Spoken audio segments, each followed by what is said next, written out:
evidence that what we are doing here is very important, and we just to continue being patient so that we can dispose of the important business of the House, which is actually the budget-making process.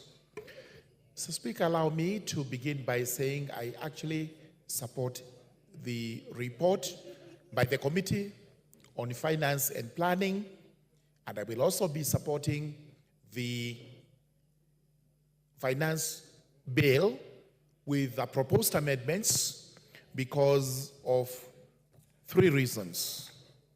The first reason is we got to be faithful to Article 118 of the Constitution on the public participation.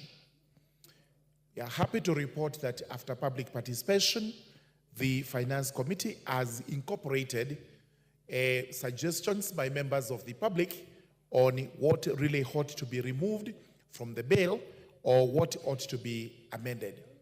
This is extremely important in that in the public participation, we may not incorporate everything that is proposed by the public, but it shows that we're taking into consideration what the public says, and this is in honor of the people of Kenya. Number two, public participation, according to our courts, should actually not be just cosmetic. It should be real, it should be practical, so that everybody who participates in it feels appreciated. And this is why we are saying there is no yardstick, there is no measure on what constitutes sufficient public participation, but anything that takes into consideration the views of the public is public participation. And thirdly, this finance bill, proposed finance bill with the amendments, is important in that we must have a finance act for the year 2024-2025. I cannot and I would not agree with the proposal that we should actually reject the entire bill because it may have negatives to the people of Kenya. It also has positives.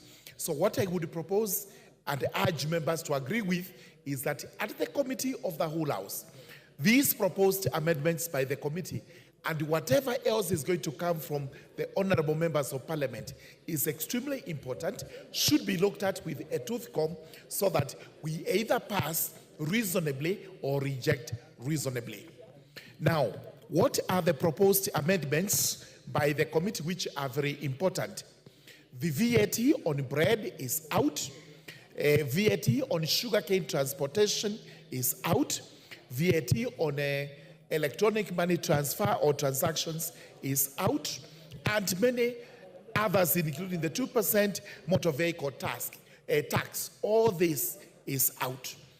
On the same tone, the eco-levies on some of the finished products which are imported, these are going to remain.